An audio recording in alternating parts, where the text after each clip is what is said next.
السلام علیکم یا ابا عبداللہ۔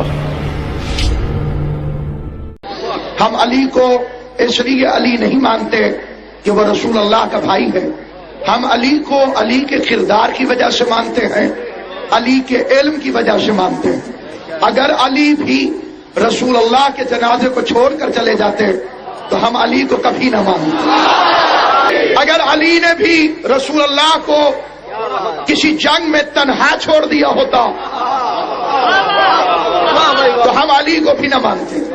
ہم علی کو مانتے ہیں علی کے اس لاریب کردار کی وجہ سے کہ جس کردار کی مثل کائنات پیش نہیں کر سکتی۔ اگر ہم رشتہ داری کی بنیاد پر کسی کو چھوڑتے ہوتے تو فرعون کی بیوی کا احترام نہ کرتے۔ مذہب اہل بیت کے بچے کے بھی سامنے حضرت آسیہ کا نام لو، وہ عالم ہو، وہ بچہ ہو، وہ جوان ہو، وہ احترام کرتا ہے۔ کائنات کی 4 معزز ترین خواتین میں ایک بی بی ہے جناب آسیہ، حالانکہ کلمہ نہیں پڑھتا۔ اگر کلمہ پڑھ لے تو فرعون کے گھر رہتی، وہ قتل کر دے۔ آسیہ کلمہ پڑھے بغیر مومنہ ہے، آسیہ فرعون کی بیوی ہے، لیکن ہم مانتے کیونکہ کردار کامل ہے۔ میں پوچھتا ہوں بی بی آسیہ کلمہ پڑھ، عجب نہیں بیوی فرمائے قتل ہو جاؤں گی تو بی بی یہ تو اچھی بات ہے، شہادت نصیب ہو جائے گی، کیا شہادت سے گھبراتی ہوں؟ فرمایا مجھے شہادت سے ایک بڑا عہدہ مل رہا ہے۔ بی بی شہادت سے بڑا عہدہ کیا ہے؟ بی بی فرمائے گی ہر گردن قتل ہو سکتی ہے لیکن ہر گود نبی کو نہیں پال سکتی ہے۔ ہر گود نبی کو نہیں پال سکتی، ہر گردن قتل ہو سکتی ہے۔ تو جو موسیٰ کو پالنے والی ہو اس کا ایمان سمجھ میں آ گیا، جس نے محمد مصطفیٰ کو لوریاں دی ہو اس ابو طالب کا ایمان سمجھ میں کیوں نہیں آیا؟ ہم کردار کی وجہ سے فرعون کی بیوی کو تسلیم کرتے، اور کردار اچھا نہ ہو نوح کی بیوی کو نہیں مانتے۔ ہے نبی کی بیوی لیکن نہیں مانتے۔ قرآن کہتا ہے قیامت کے دن شوہر بیوی کو کہا جی نہیں پہچانے۔ معصومین سے پوچھا گیا وہ کون شوہر ہے جو بیوی کو نہیں پہچانے؟ معصوم نے فرمایا وہ حضرت موسیٰ علیہ السلام۔ بیوی کا قصور کیا ہے کہ قیامت کے دن اولو العزم پیغمبر اپنی بیوی کی بات ہی نہیں سنے گا۔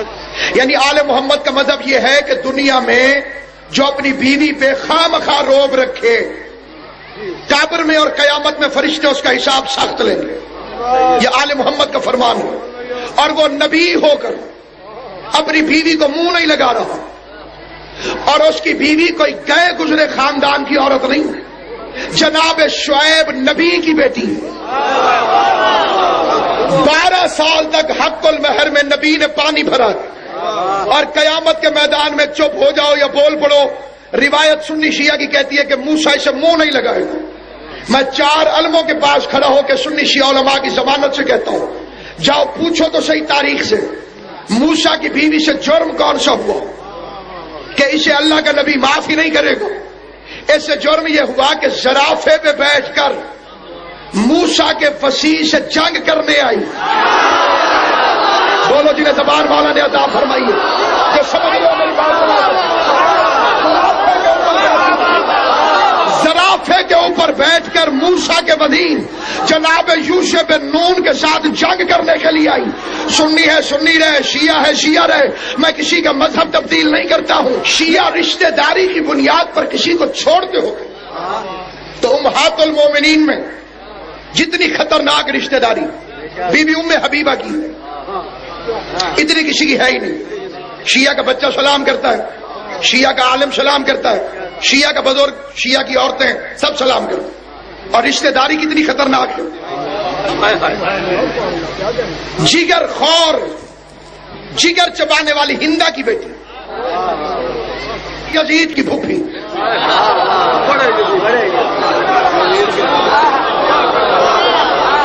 کوئی سمجھ آئیے بابا گرمی جسموں کو لگتی ہے، علی کی ولایت نیک ماؤں کی اولادوں کو لگتی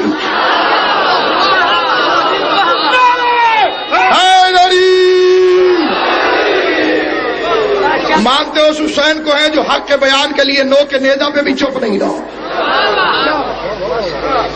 شجر سب حرف زن ہوتے ہیں، گنچے بول پڑتے ہیں، علی کا نام آ جائے شگوفے بول پڑتے ہیں، علی کے ذکر میں یارو تقیہ غیر ممکن ہے، زبانیں چپ بھی ہو جائیں تو چہرے بول پڑتے ہیں۔ ام حبیبہ زوجہ رسول شاہی ام المومنین، ہر مومن کی ماں، وہ مومن ہی نہیں جو انہیں ماں نہ سمجھے، 100% ماں ہے۔ اللہ نے یہ آیت اونت بھیجنے کے لیے بھیجی تھی جو انہیں رسول کی بیوہ سمجھ کے شادیوں کے منصوبے بنا رہے تھے۔ کئی بندوں نے بات سمجھی ہے، کئیوں کے سروں سے گزر گئی۔ شریعت میں بندے کے مر جانے کے بعد بیوی ہو جاتی ہے بیوہ، بیوہ عدت گزار لے تو شادی کرنا اس سے ہے ثواب۔ نبی بیمار ہے، دنیا سے چلا جائے گا، 9 بیوہ چھوڑے گا، غیرت پروردگار نے آیت بھیجی، خبردار تمہاری ماں ہے۔ توجہ ہے کہ نہیں؟ نبی کی بیویاں ہماری مائیں، اور ام حبیبہ کی رشتہ داری ہے نہایت خطرناک۔ ہندا کی بیٹی عرشیہ سلام کرتے، ہم سلام کرتے، کیونکہ نبی کی اچھی بیٹی بیوی ہوتی وہی ہے، نبی کی اچھی بیوی ہوتی وہی ہے جو شوہر کی جگہ پہ باپ کو نہ بیٹھنے دے۔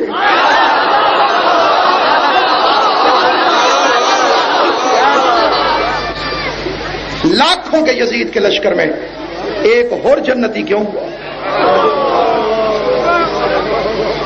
غور میں غور کو کون سے سرخاب کے پر لگے ہوئے؟ کبھی غور کیا غور جنت میں کیوں چلا گیا؟ اتنے بڑے لشکر میں، ہزاروں کی فوج میں، لاکھوں کے لشکر میں ایک اور، اس لیے کہ اس کے دل میں بطول کا احترام تھا۔ میں کوئی وہ روایت نہیں پڑھوں گا جو ڈھونڈنی پڑے، تمہارے بچوں کو بھی یاد ہے۔ اس نے حسین کے گھوڑے کی لجام میں ہاتھ ڈالا۔ عرب میں اس سے بڑی گستاخی کوئی نہیں تھی۔ جیسے اس زمانے میں کوئی کسی کی گاڑی کی چابی چھین لے، سٹیئرنگ کو پکڑ لے، یعنی گربان تو اس سے بھی بڑی منزل ہے، یعنی گاڑی کی چابی کو چھین لے اور کہ میں گاڑی نہیں چلانے دوں گا، اور نے گھوڑے کی لجام میں ہاتھ ڈالا، یعنی جیسے کہتے ہیں انڈر اریسٹ، کہ آپ میرے زیر حراست ہیں۔ فرمان ہے الشعراء تلامیذ الرحمن، مدحت اہل بیت لکھنے والا شاعر اللہ کا شاگرد ہوتا ہے۔ لکھنؤ کا ایک شاعر ہے، اس نے اس منظر کی تصویر وہی رہنے دی، مقصد بدل دیا۔ وہ کہتا ہے بیمار مسیحا سے دوا پوچھ رہا تھا،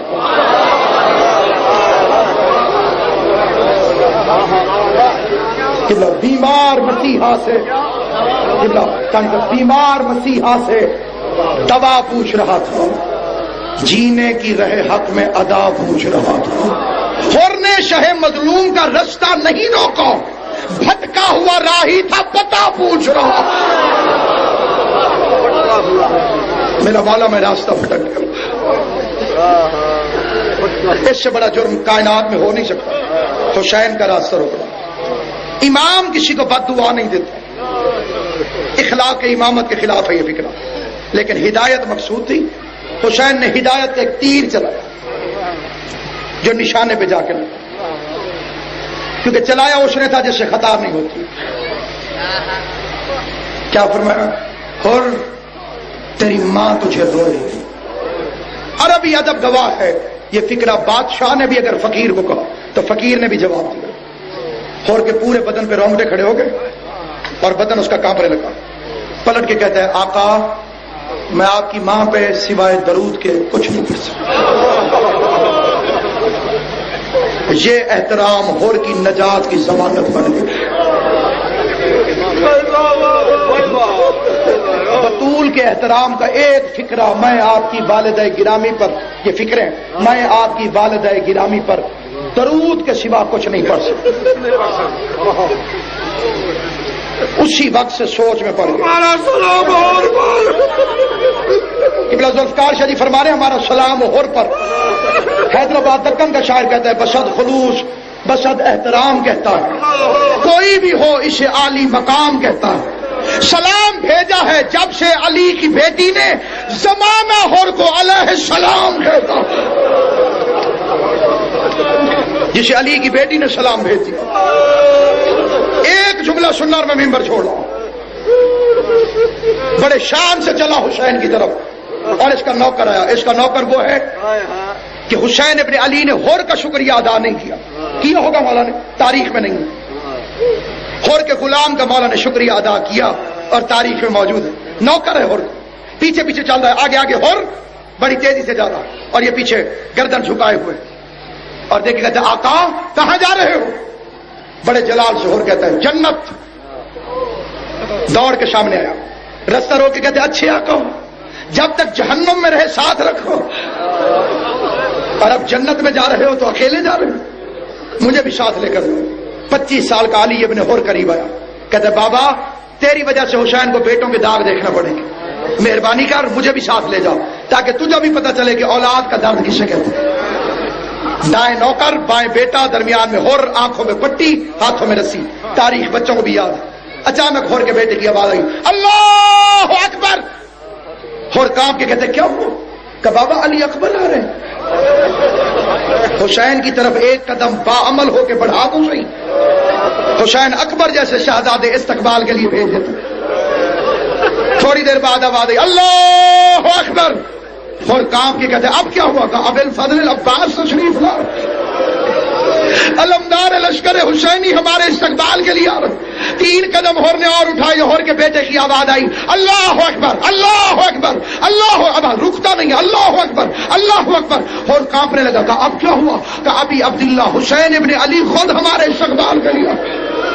ایک مرتبہ ہور نے اپنے آپ کو امام کے قدموں میں گرا دیا، اپنے رخسار حسین کے قدموں میں ملتا جاتا تھا اور رو رو کے کیا کہتا تھا مولا مجھے معاف کرو، مولا کیا مجھے بھی معافی مل سکتی؟ اتنا سنگین جرم تھا، ڈائریکٹ معافی نہیں مانگی، تاریخ کے فکر ہے کیا مجھے بھی معافی مل سکتی ہے؟ اب اگر حسین کہتے نا معاف کر دیا تو اخلاق حسین سے دور ہے۔ حسین نے اٹھایا، ہاتھوں کی رسی کھولی، آنکھوں کی پٹی کھولی، مٹی صاف کر کے کہا بھائی ہور یہ کیا حال بنا رکھا؟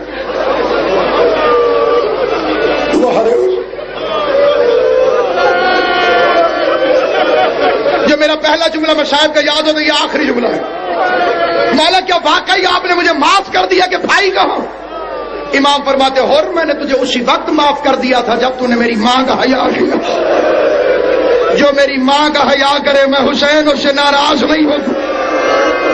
تیری تو غلطی کچھ نہیں، تیری غلطی اس سے بھی بڑھ کے اور تو میری ماں کا حیا کرے تو میں تجھے معاف کر دوں۔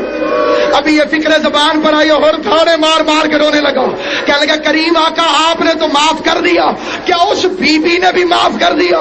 جب میں نے تیرے گھوڑے کی لجام میں ہاتھ ڈالا تھا تو محمل سے اس کے رونے کی آواز آ رہی تھی۔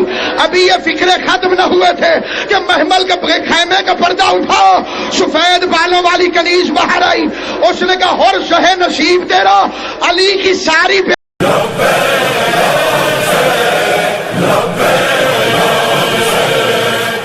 ایسا کا دشمن ہے گر زمانہ تو ہم حسینی ہے یاد رکھنا، صدا رہے گی صدائے ماتم، بہے گا سیلاب آنسوؤں کا، مٹا نہ پائے گی ہم کو دنیا، ہے ساتھ اپنے